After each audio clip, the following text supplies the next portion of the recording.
नमस्कार दोस्तों। आज की कहानी है शांति एक, मुंशी प्रेमचंद द्वारा लिखित। जब मैं ससुराल आई तो बिल्कुल फूहड़ थी। न पहनने ओढ़ने को सलीका, न बातचीत करने का ढंग। सिर उठाकर किसी से बातचीत न कर सकती थी। आंखें अपने आप झपक जाती थीं। किसी के सामने जाते शर्म आती। स्त्रियों तक के सामने बिना घूंघट के झिझक होती थी। मैं कुछ हिंदी पढ़ी हुई थी, पर उपन्यास, नाटक आदि के पढ़ने में आनंद न आता था। फुर्सत मिलने पर रामायण पढ़ती। उसमें मेरा मन बहुत लगता था। मैं उसे मनुष्यकृत नहीं समझती थी। मुझे पूरा पूरा विश्वास था कि उसे किसी देवता ने स्वयं रचा होगा। मैं मनुष्यों को इतना बुद्धिमान और सहृदय नहीं समझती थी। मैं दिन भर घर का कोई ना कोई काम करती रहती, और कोई काम न रहता तो चरखे पर सूत काटती। अपनी बूढ़ी सास से थर थर काँपती थी। एक दिन दाल में नमक अधिक हो गया। ससुर जी ने भोजन के समय सिर्फ इतना ही कहा, नमक जरा अंदाज से डाला करो। इतना सुनते ही हृदय कांपने लगा, मानो मुझे इससे अधिक कोई वेदना नहीं पहुंचाई जा सकती थी।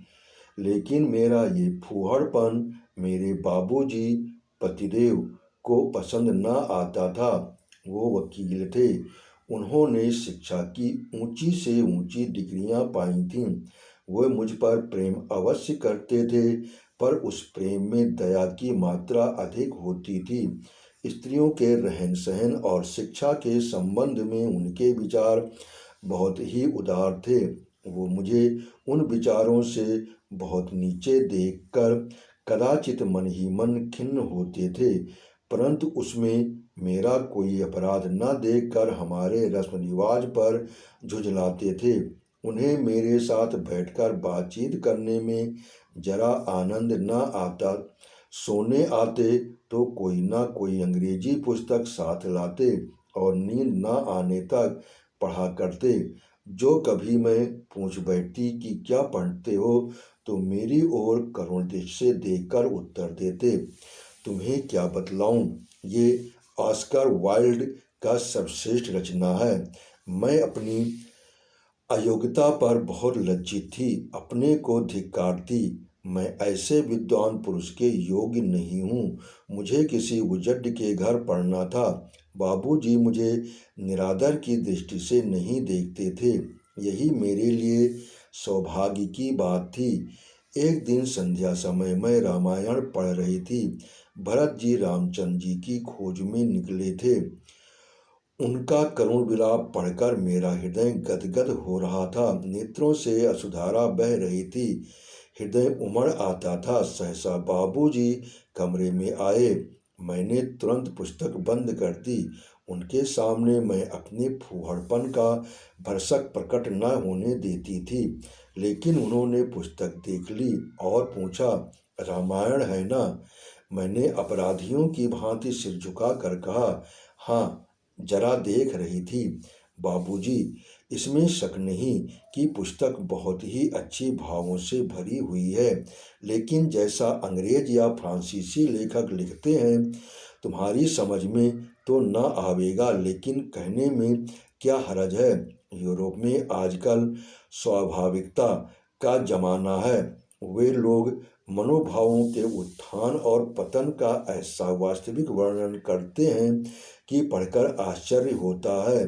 हमारे यहाँ कवियों को पग पग पर धर्म और नीति का ध्यान रखना पड़ता है, इसीलिए कभी कभी उनके भावों में अस्वाभाविकता आ जाती है, और यही त्रुटि तुलसीदास में भी है। मेरी समझ में उस समय कुछ भी न आया। बोली, मेरे लिए तो यही बहुत है। अंग्रेजी पुस्तकें कैसे समझूं बाबूजी? कोई कठिन बात नहीं। 1 घंटे भी रोज पढ़ो तो थोड़े ही समय में काफ़ी योग्यता प्राप्त कर सकती हो। पर तुमने तो मानो मेरी बातें न मानने की सौगंध ही खा ली है। कितना समझाया कि मुझसे श्रम करने की आवश्यकता नहीं, पर तुम्हारे ऊपर असर न पड़ा। कितना कहता हूँ जरा सफाई से रहा करो। परमात्मा सुंदरता देता है तो चाहता है कि उसका श्रृंगार भी होता रहे, लेकिन जान पड़ता है तुम्हारी दृष्टि में उसका कोई मूल्य नहीं। या शायद तुम समझती हो कि मेरे जैसे कुरूप मनुष्य के लिए तुम चाहे जैसा भी रहो आवश्यकता से अधिक अच्छी हो। ये अत्याचार मेरे ऊपर है। तुम मुझे ठोंक पीट कर वैराग्य सिखाना चाहती हो। जब मैं दिन रात मेहनत करके कमाता हूँ तो स्वभावतः मेरी ये इच्छा होती है कि उस द्रव्य का सबसे उत्तम व्यय हो, परंतु तुम्हारा फूहड़पन और पुराने विचार मेरे सारे परिश्रम पर पानी फेर देते हैं। स्त्रियां केवल भोजन बनाने, बच्चे पालने, पति सेवा करने और एकादशी व्रत रखने के लिए नहीं है। उनके जीवन का लक्ष्य इससे बहुत ऊंचा है। वे मनुष्यों के समस्त सामाजिक और मानसिक विषयों में समान रूप से भाग लेने की अधिकारिणी है। उन्हें भी मनुष्यों की भांति स्वतंत्र रहने का अधिकार प्राप्त है। मुझे तुम्हारी ये बंदी दशा देखकर बड़ा कष्ट होता है। स्त्री पुरुष की अर्धांगिनी मानी गई है, लेकिन तुम मेरी मानसिक और सामाजिक किसी आवश्यकता को पूरा नहीं कर सकती। मेरा और तुम्हारा धर्म अलग, आचार विचार अलग, आमोद प्रमोद के विषय अलग। जीवन के किसी कार्य में मुझे तुमसे किसी प्रकार की सहायता नहीं मिल सकती। तुम स्वयं विचार करती हो कि ऐसी दशा में मेरी जिंदगी कैसी बुरी तरह कट रही है। बाबूजी का कहना बिल्कुल यथार्थ था। मैं उनके गले में एक जंजीर की भांति पड़ी हुई थी। उस दिन से मैंने उन्हीं के कहे अनुसार चलने की दृढ़ प्रतिज्ञा कर ली। अपने देवता को किस भांति अप्रसन्न करती। ये तो कैसे कहूँ कि मुझे पहनने ओढ़ने से प्रेम ना था, और उतना ही था जितना दूसरी स्त्रियों को होता है। जब बालक और वृद्ध तक श्रृंगार पसंद करते हैं तो मैं युवती ठहरी। मन भीतर ही भीतर मचल कर रह जाता था। मेरे मायके में खोटा खाने और मोटा पहनने की चाल थी। मेरी माँ और दादी हाथों से सूत काटती थीं और जुलाहे से उसी सूत के कपड़े बुनवा लिए जाते थे। बाहर से बहुत कम कपड़े आते थे। मैं जरा महीन कपड़ा पहनना चाहती या श्रृंगार की रुचि दिखाती तो अम्मा फौरन टोकती और समझाती कि बहुत बनाओ श्रृंगार, भले घर की लड़कियां को शोभा नहीं देता, ऐसी आदत अच्छी नहीं। यदि कभी वो मुझे दर्पण के सामने देख लेती तो झिड़कने लगती, परंतु अब बाबूजी की जिद से मेरी ये झिझक जाती रही। सास और नंदे मेरे बनाव श्रृंगार पर नाक भौं सिकोड़ती, पर मुझे अब उनकी परवाह न थी। बाबूजी की प्रेम परिपूर्ण दृष्टि के लिए मैं झिड़कियाँ भी सह सकती थी। अब उनके और मेरे विचारों में समानता आती जाती थी। वे अधिक प्रसन्नचित्त जान पड़ते थे। वो मेरे लिए फैशनेबल साड़ियाँ, सुंदर जैकेटें, चमकते हुए जूते और कामदार स्लीपरें लाया करते। मैं उन वस्तुओं को धारण कर किसी के सामने न निकलती। ये वस्त्र केवल बाबूजी के ही सामने पहनने के लिए रखे थे। मुझे इस प्रकार बनी ठहनी देखकर उन्हें बड़ी प्रसन्नता होती थी। स्त्री अपने पति की प्रसन्नता के लिए क्या नहीं कर सकती। अब घर के कामकाज से मेरा अधिक समय ब्राव श्रृंगार तथा पुस्तकावलोकन में ही बीतने लगा। पुस्तकों से मुझे प्रेम होने लगा। यद्यपि अभी तक मैं अपने सास ससुर का लिहाज करती थी, उनके सामने बूट और गाउन पहनकर निकलने का मुझे साहस न होता था, पर मुझे उनकी शिक्षापूर्ण बातें न भाती थी न सोचती थी। जब मेरा पति सैकड़ों रुपए महीने कमाता है तो घर में चेरी बनकर क्यों रहूं।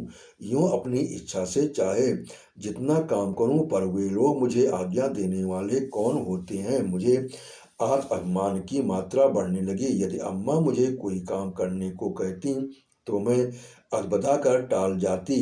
एक दिन उन्होंने कहा, सवेरे के जलपान के लिए कुछ दाल मोठ बना लो। मैं बात अनसुनी कर गई। अम्मा ने कुछ देर तक मेरी राह देखी, पर जब मैं अपने कमरे से न निकली तो उन्हें गुस्सा हो गया। वो बड़ी ही चिड़चिड़ी प्रकृति की थी, तनिक सी बात पर तुनक जाती थी। उन्हें अपनी प्रतिष्ठा का इतना अभिमान था कि मुझे बिल्कुल लौंडी समझती थी। हाँ, अपनी पुत्रियों से सदैव नम्रता से पेश आती, बल्कि मैं तो ये कहूँगी कि उन्हें सिर चढ़ा रखा था। वो क्रोध से भरी हुई मेरे कमरे के द्वार पर आकर बोली, तुमसे मैंने दाल मोठ बनाने को कहा था, बनाया? मैं कुछ रुष्ट होकर बोली, अभी फुर्सत नहीं मिली अम्मा। तो तुम्हारी जान में दिन भर पड़े रहना ही बड़ा काम है। ये आजकल तुम्हें हो क्या गया है? किस घमंड में हो?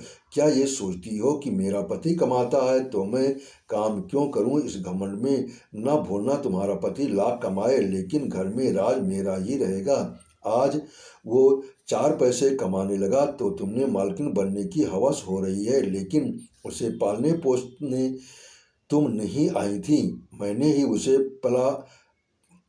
उसे पढ़ा लिखाकर इस योग्य बनाया है। वाह, कल की छोकरी, और अभी से ये गुमान। मैं रोने लगी। मुंह से एक बात न निकली। बाबूजी उस समय ऊपर कमरे में बैठे हुए पढ़ रहे थे।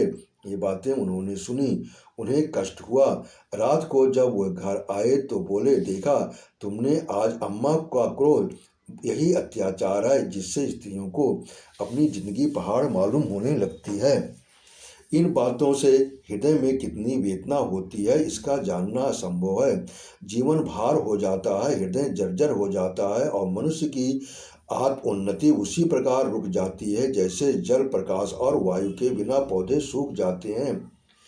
हमारे घरों में ये बड़ा अंधेर है। अब मैं उसका पुत्र ही ठहरा उनके सामने मुंह नहीं खोल सकूंगा।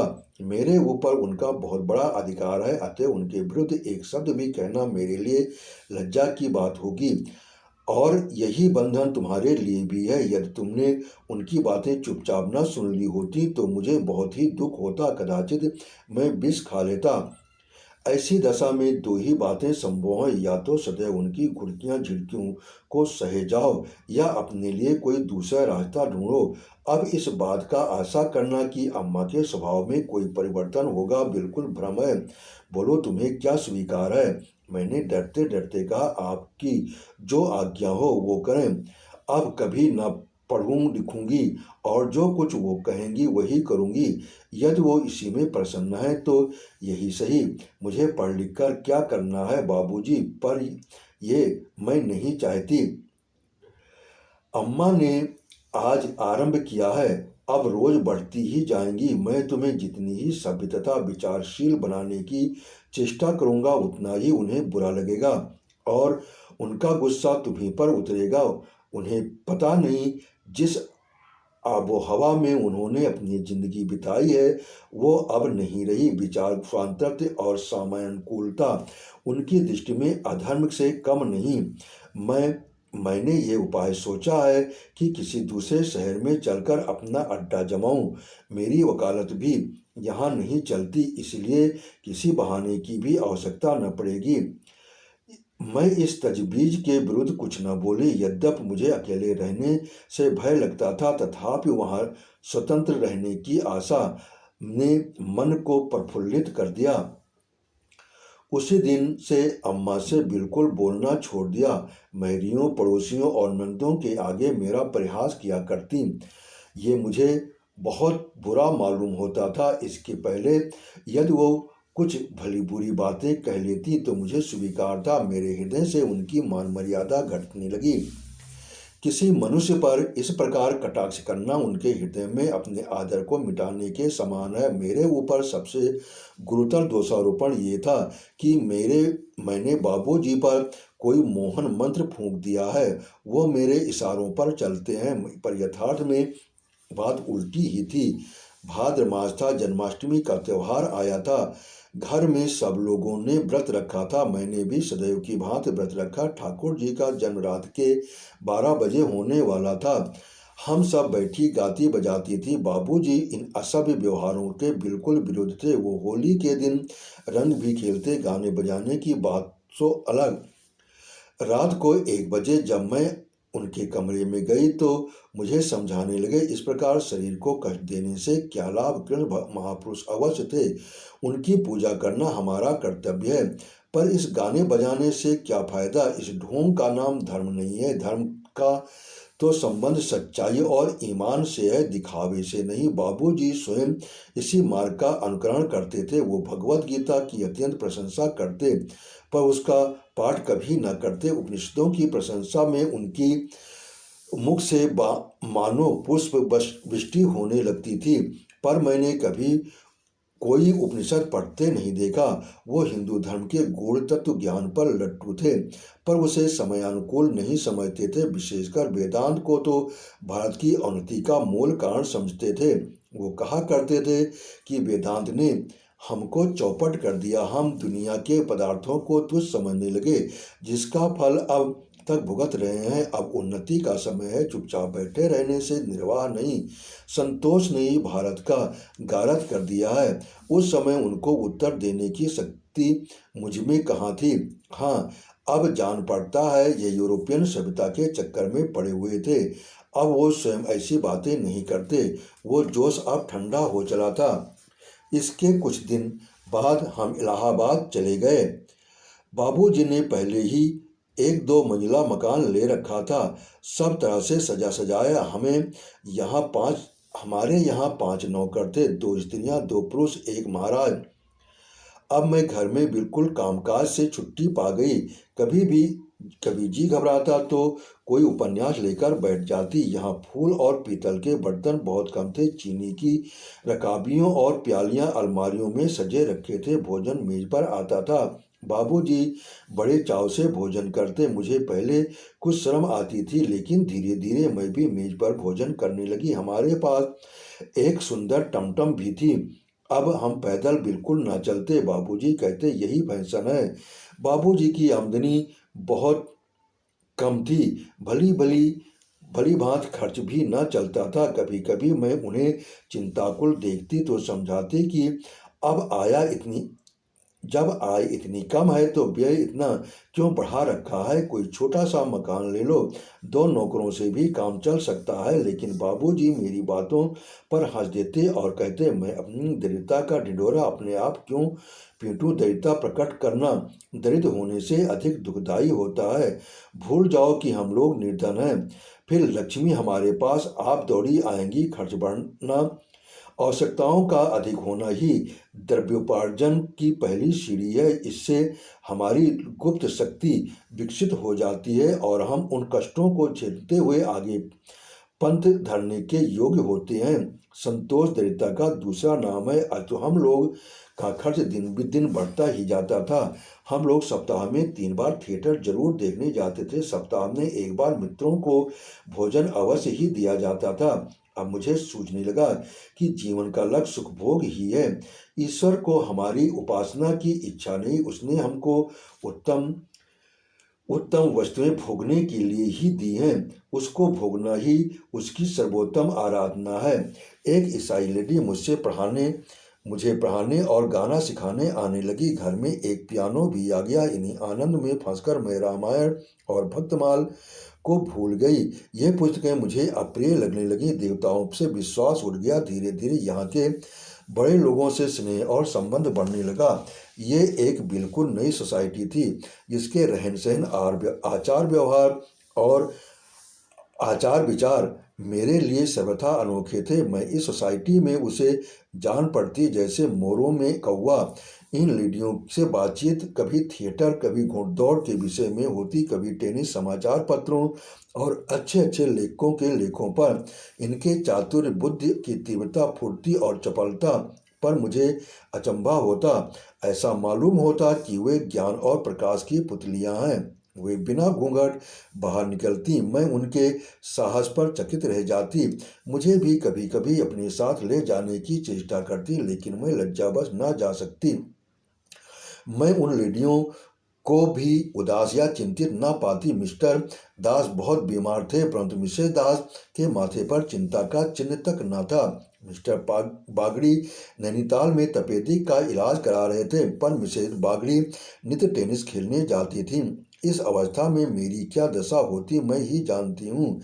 इन लेडियों की रीति नीति में एक आकर्षण शक्ति थी जो मुझे खींचे लिए जाती थी। मैं उन्हें सदैव आमोद प्रमोद के लिए उत्सुक देखती और मेरा जी चाहता कि उन्हीं की भांति मैं भी निसंकोच हो जाती। उनकी अंग्रेजी वार्तालाप सुनकर मुझे मालूम होता कि ये देवियां हैं। मैं अपनी इन त्रुटियों की पूर्ति के लिए प्रयत्न किया करती। इसी बीच में मुझे एक खेदजनक अनुभव होने लगा। यद्यपि बाबूजी पहले से मेरा अधिक आदर करते, मुझे सदैव डियर डार्लिंग कहकर पुकारते, तथापि मुझे उनकी बातों में एक प्रकार की बनावट मालूम होती थी। ऐसा प्रतीत होता मानो ये बातें उनके हृदय से नहीं केवल मुख से निकलती हैं। उनके स्नेह और प्यार में हार्दिक भावों की जगह अलंकार ज़्यादा होता था।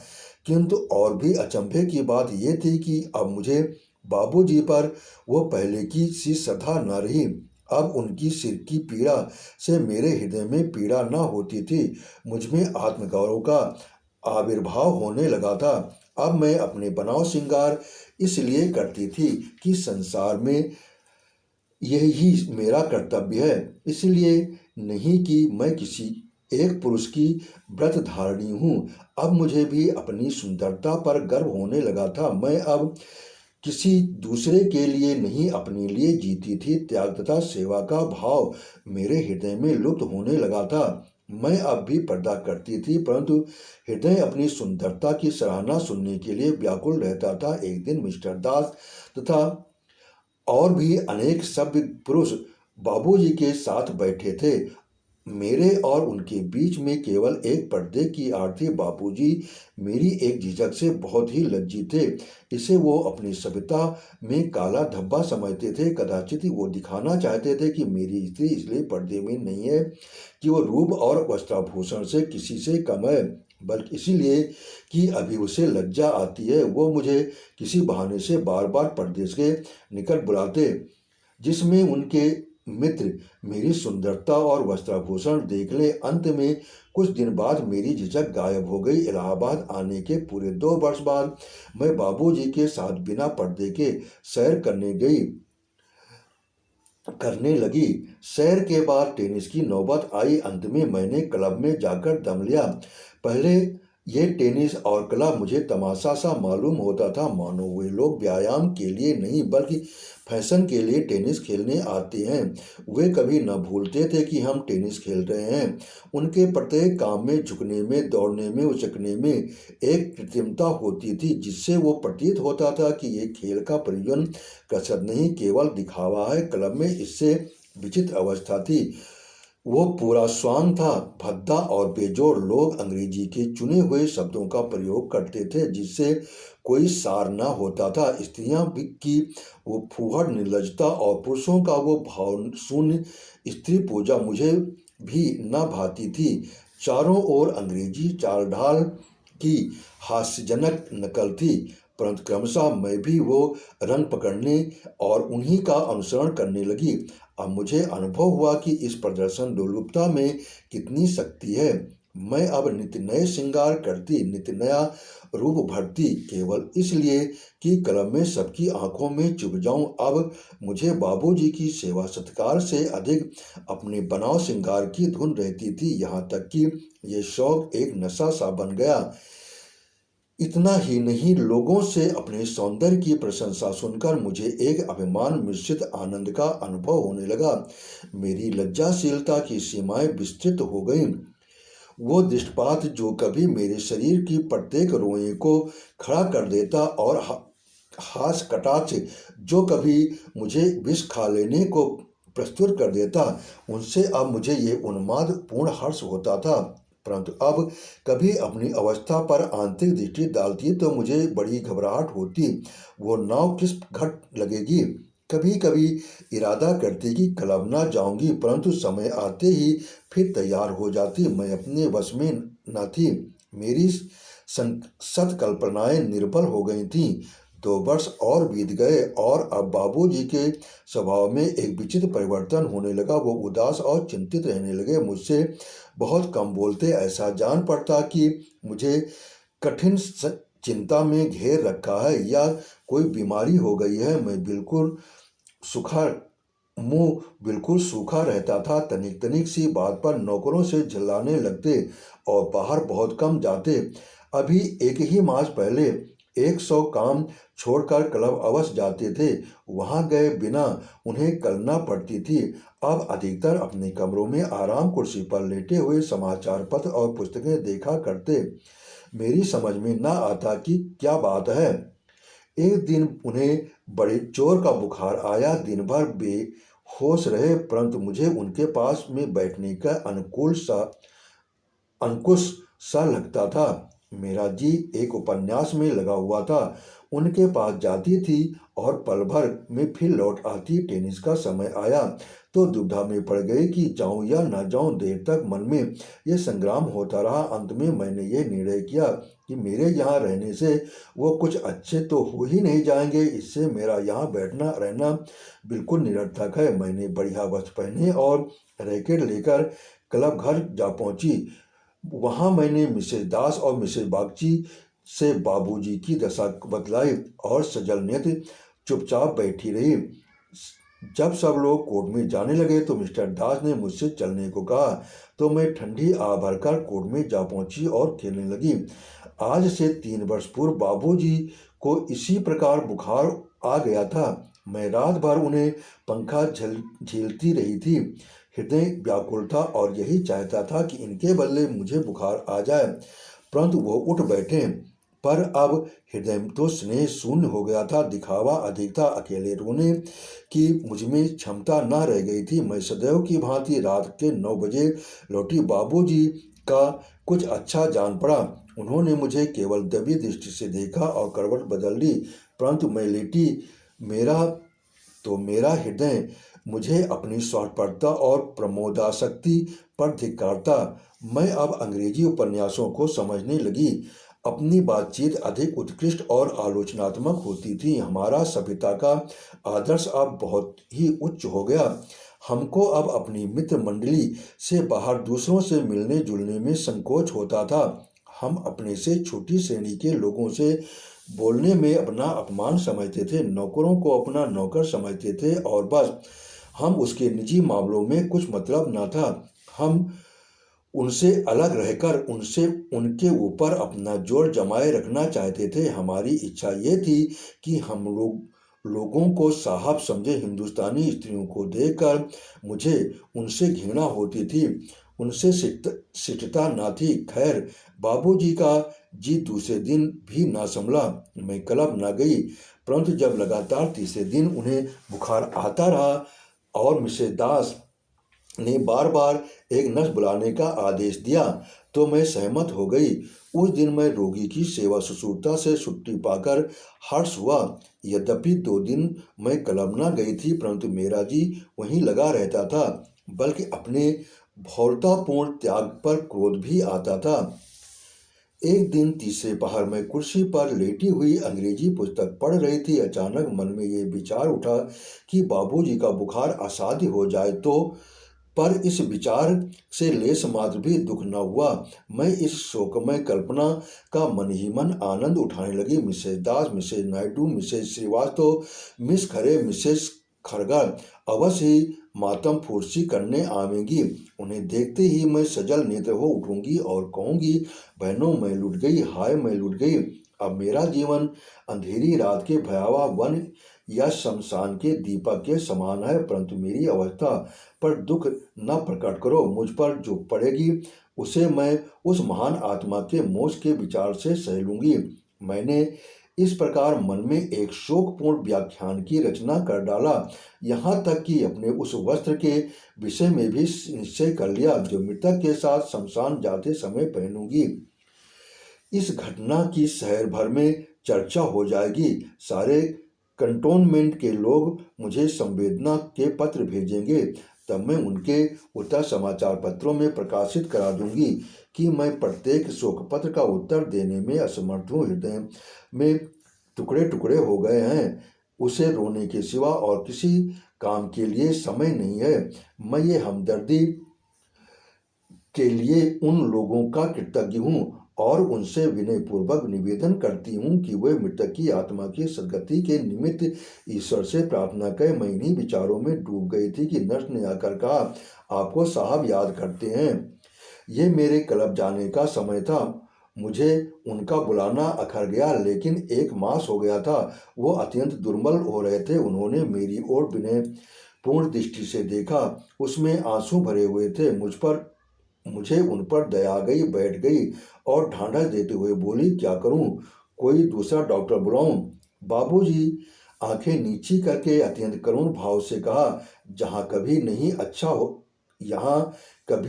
अच्छा हो सकता। मुझे अम्मा के पास पहुंचा दो। मैंने कहा, क्या आप समझते हैं वहाँ आपकी चिकित्सा यहाँ से अच्छी होगी? बाबूजी बोले, क्या जाने क्यों मेरा जी अम्मा के दर्शनों को ललायित हो रहा है। मुझे ऐसा मालूम होता है मैं वहाँ बिना दवा दर्पण के भी अच्छा हो जाऊंगा। ये आपका केवल विचार मात्र है बाबूजी, शायद ऐसा ही हो, लेकिन मेरी विनय स्वीकार करो, मैं इस रोग से नहीं, इस जीवन से ही दुखित हूँ। मैंने अचरज से उनकी ओर देखा। बाबूजी फिर बोले, हाँ, इस जिंदगी से तंग आ गया हूँ। अब मैं समझ रहा हूँ, मैं जिस स्वच्छ लहराते हुए निर्मल जल की ओर दौड़ा जा रहा था वो मरुभूमि थी। मैं इसी प्रकार जीवन के बाहरी रूप पर लट्टू हो रहा था, परंतु अब मुझे इसकी आंतरिक अवस्था का बोध हो रहा है। इन 4 वर्षों में मैंने इस उपवन में खूब भ्रमण किया और उसे आदि से अंत तक कंटकमय पाया। यहाँ न तो हृदय की शांति है, न आत्मिक आनंद। ये एक उन्मत्त, अशांतपूर्ण, स्वार्थपूर्ण, विलाप युक्त जीवन है। यहाँ न नीति है, न धर्म, न सहानुभूति, न सहिष्णुता। परमात्मा के लिए मुझे इस अग्नि से बचाओ। यदि और कोई उपाय न हो तो अम्मा को एक पत्र ही लिख दो। वो अवश्य यहाँ आएंगी। अपने अभागे पुत्र का दुख उनसे न देखा जाएगा। उन्हें इस सोसाइटी की हवा अभी नहीं लगी। वो आएंगी। उनकी वो ममतापूर्ण दृष्टि, वो स्नेहपूर्ण शुश्रूषा मेरे लिए 100 औषधियों का काम करेंगी। उनके मुख पर वो ज्योति प्रकाशमान होगी जिसके लिए मेरे नेत्र तरस रहे हैं। उनके हृदय में स्नेह है, विश्वास है। यदि उनकी गोद में मैं मर भी जाऊं तो मेरी आत्मा को शांति मिलेगी। मैं समझी कि ये बुखार का बकझक है। नर्स से कहा, जरा इनका टेम्परेचर तोलो। मैं अभी डॉक्टर के पास जाती हूँ। मेरा हृदय एक अज्ञात भय से कांपने लगा। नर्स ने थर्मामीटर निकाला, परंतु ज्यों ही वो बाबूजी के समीप गई, उन्होंने उनके हाथ पर एक यंत्र छीनकर पृथ्वी पर पटक दिया। उसके टुकड़े टुकड़े हो गए। फिर मेरी ओर एक अवहेलनापूर्ण दृष्टि से देखकर कहा, साफ साफ क्यों नहीं कहती हो कि मैं क्लब घर जाती हूँ? इसके लिए तुम्हें ये वस्त्र धारण किए हैं और गाउन पहनी है। खैर, घूमती हुई यदि डॉक्टर के पास जाना तो कह देना मैं यहाँ टेम्परेचर उस बिंदु पर पहुँच चुका है जहाँ आग लग जाती है। मैं और भी अधिक भयभीत हो गई। हृदय में एक करुण चिंता का संचार होने लगा। गला भर आया। बाबूजी ने नेत्र मूंद लिए थे और उनकी सांस वेग से चल रही थी। मैं द्वार की ओर चली कि किसी को डॉक्टर के पास भेजूं। ये फटकार सुनकर स्वयं कैसे जाती। इतने में बाबूजी उठकर और विनीत भाव से बोले, श्यामा, मैं तुमसे कुछ कहना चाहता हूँ। बात 2 सप्ताह से मन में थी पर साहस न हुआ। आज मैंने निश्चय कर लिया है कि कह डालूं। मैं अब फिर अपने घर जाकर वही पहले की सी जिंदगी बिताना चाहता हूँ। मुझे अब इस जीवन से घृणा हो गई है और यही मेरी बीमारी का मुख्य कारण है। मुझे शारीरिक नहीं, मानसिक कष्ट है। मैं फिर तुम्हें वही पहले की सी सलज्ज, नीचा सिर करके चलने वाली, पूजा करने वाली, रामायण पढ़ने वाली, घर का कामकाज करने वाली, चरखा काटने वाली, ईश्वर से डरने वाली, प्रति श्रद्धा से परिपूर्ण स्त्री देखना चाहता हूँ। मैं विश्वास करता हूँ तुम मुझे निराश न करोगी। तुमको 16 आना अपनी बनाना और 16 आने तुम्हारा बनाना चाहता हूँ। मैं अब समझ गया कि उसी सादे पवित्र जीवन में वास्तविक सुख है। बोलो, स्वीकार है? तुमने मेरी आज्ञाओं का पालन किया है। इस समय निराश न करना, नहीं तो इस कष्ट और शोक का न जाने कितना भयंकर परिणाम हो। मैं सहसा उसको उत्तर न दे सकी। मन में सोचने लगी, इस स्वतंत्र जीवन में कितना सुख था, ये मजे वहां कहाँ। क्या इतने दिन स्वतंत्र वायु में विचरण करने के पश्चात फिर उसी पिंजरे में जाऊं, वही लौंडी बनकर रहूं? क्यों? इन्होंने मुझे वर्षों स्वतंत्रता का पाठ पढ़ाया, वर्षों देवताओं की, रामायण की, पूजा पाठ के, व्रत उपवास की बुराई की, हंसी उड़ाई। अब जब मैं उन बातों को भूल गई, उन्हें मिथ्या समझने लगी, तो फिर मुझे उसी अंधकूप में ढकेलना चाहते हैं। मैं तो इन्हीं की इच्छा के अनुसार चलती हूँ, फिर मेरा अपराध क्या है? लेकिन बाबूजी के मुख पर एक ऐसा दीनतापूर्ण विवशता थी कि मैं प्रत्यक्ष अस्वीकार न कर सकी। बोली, आखिर यहाँ क्या कष्ट है? मैं उनके विचारों की तह तक पहुँचना चाहती थी। बाबूजी फिर उठ बैठे और मेरी ओर कठोर दृष्टि से देखकर कहा, बोले, बहुत ही अच्छा होता कि तुम इस प्रश्न का मुझसे पूछने के बदले अपने ही हृदय से पूछ लेती। क्या अब मैं तुम्हारे लिए वही हूँ जो आज से 3 वर्ष पहले था, जब मैं तुमसे अधिक शिक्षा प्राप्त, अधिक बुद्धिमान, अधिक जानकार होकर तुम्हारे लिए वो नहीं रहा जो पहले था? तुमने चाहे इसका अनुभव न किया हो, परंतु मैं स्वयं कर रहा हूँ। तो मैं अनुमान करूं कि उन्हीं भावों ने तुम्हें स्खलित न किया होगा। नहीं, बल्कि प्रत्यक्ष चिन्ह देख पड़ते हैं कि तुम्हारे हृदय में उन भावों का और भी अधिक प्रभाव पड़ा है। तुमने अपने को ऊपरी बनाव, चुनाव और विलास के भंवर में डाल लिया, और तुम्हें उसकी लेशमात्र भी सुधि नहीं है। अब मुझे पूर्ण विश्वास हो गया कि सविता स्वेच्छाचारित का भूत स्त्रियों के कोमल हृदय पर बड़ी सुगमता से कब्जा कर सकता है। क्या अब से 3 वर्ष पूर्व भी तुम्हें यह साहस हो सकता था कि मुझे इस दशा में छोड़कर किसी पड़ोसिन के यहाँ गाने बजाने चली जाती? मैं बिछौने पर रहता और तुम किसी के घर जाकर कलोलें करती। स्त्रियों का हृदय अधिक प्रिय होता है, परंतु इस नवीन आधिक्य के बदले मुझे ये पुराना आधिक्य कहीं ज़्यादा पसंद है। उस आधिक्य का फल आत्मिक और शारीरिक अभ्युदय और हृदय की पवित्रता और स्वेच्छाचार। उस समय यदि तुम इस प्रकार मिस्टर दास के सम्मुख हंसती बोलती, तो मैं या तो तुम्हें मार डालता या स्वयं विष पान कर लेता। परंतु बेहयाई ऐसे जीवन का प्रधान तत्व है। मैं सब कुछ स्वयं देखता और सहता हूँ, कदाचित सह भी जाता हूँ। यदि इस बीमारी ने मुझे सचेत न कर दिया होता, अब यदि तुम यहाँ बैठी भी रहो तो मुझे संतोष न होगा, क्योंकि मुझे इस विचार दुखित करता रहेगा कि तुम्हारा हृदय यहाँ नहीं है। मैंने अपने को उस इंद्रजाल से निकालने का निश्चय कर लिया है। यहाँ धन का नाम मान है, इंद्रियां लिप्सा का, सभ्यता और भ्रष्टता का विचार स्वतंत्र है। बोलो, मेरा प्रस्ताव स्वीकार है। मेरे हृदय पर वज्रपात सा हो गया। बाबूजी का अभिप्राय पूर्णतः हृदयंगम हो गया। अभी हृदय से कुछ पुरानी लज्जा बाकी थी। ये मन यंत्रणा असह्य हो गई, लज्जित हो उठी। अंतरात्मा ने कहा, अवश्य मैं अब वो नहीं हूँ जो पहले थी।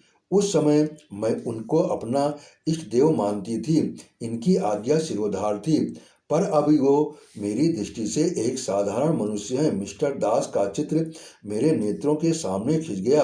कल मेरे हृदय पर इस दुरात्मा की बातों का कैसा नशा छा गया था, ये सोचते ही नेत्र लज्जा से झुक गया। बाबूजी की आंतरिक अवस्था उनके मुखड़े से ही प्रकाशमान हो रही थी। स्वार्थ और विलास लिप्सा के विचार मेरे हृदय से दूर हो गए। उनके बदले ये शब्द ज्वलंत अक्षरों में लिखे हुए नजर आए, तूने फैशन और वस्त्राभूषणों में अवश्य उन्नति की है। तुझमें अपने स्वार्थों का ज्ञान हो आया है। तुझमें जीवन के सुख भोगने की योग्यता अधिक हो गई है। तू अब अधिक गर्वणी हृदय, दृढ़ हृदय और शिक्षा संपन्न भी हो गई। लेकिन तेरे आत्मिक बल का विनाश हो गया, क्योंकि तू अपने कर्तव्य को भूल गई। मैं दोनों हाथ जोड़कर बाबूजी के चरणों पर गिर पड़ी, कंठ रुंध गया, एक शब्द भी मुंह से न निकला। अश्रुधारा बह चली। अब मैं फिर अपने घर पर आ गई हूँ।